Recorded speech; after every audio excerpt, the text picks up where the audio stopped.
George, we're both interested in bringing private capital to Africa, and we know that the infrastructure needs are huge, and the African Development Bank estimates the needs of being $340 billion by 2040 alone. How do you see ATI working with the private sector to bring capital into Africa to meet the deep needs? Yeah, thank you, Tracey. That's a very good question. Capital needs for Africa for infrastructure is definitely huge. And Africa is really dodged by the perception issue. So we in ITI are trying to make sure that, of course, the problem in Africa also is that there are few bankable projects, and also the lack of data. So you don't find most of these projects, there's no data to really support them. But mainly also it's perception that the risks in Africa are not good. So we in ATI are working very closely with African governments to kind of make sure that the risks in Africa are well received out of Africa.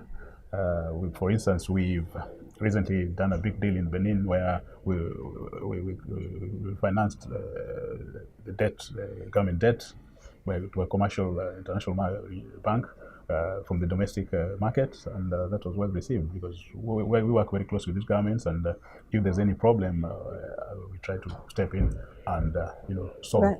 So that's really interesting because you were bringing in local capital, and you just extended the tenor of that tenor? Yeah, because obviously, most local banks don't do very long tenors. I think initially it was 7 years debt, but now we've been able to extend it to 12 years.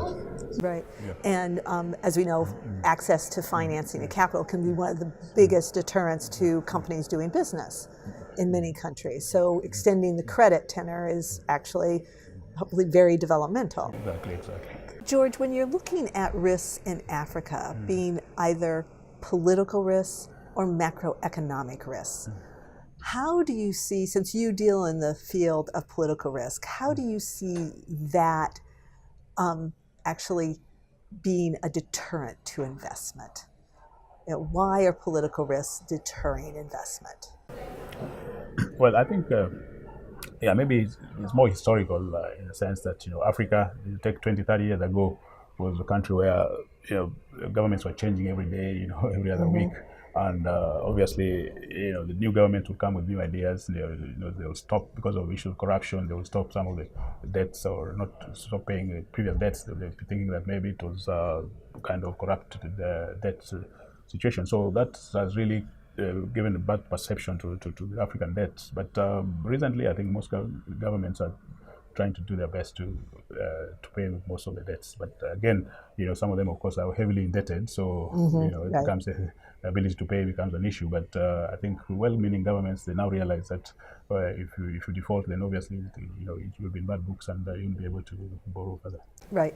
One of the things we're finding at OPIC is actually dealing with change of government can be more challenging. And how can we work as public institutions to create, I'm going to say, confidence between governments as they transition? Yeah, well, that's a difficult one, but I think you're right. It's very important to really work on that, so that what we're trying to do, as ATI, we also try to reach out mainly to the technocrats, maybe the people who are supposed to be more permanent, like the permanent secretaries. Obviously the politicians, the top like ministers, obviously change once the government changes. So once we have continuity at that level, maybe it becomes easier for them to be able to convince the new bosses that these debts really need to be paid.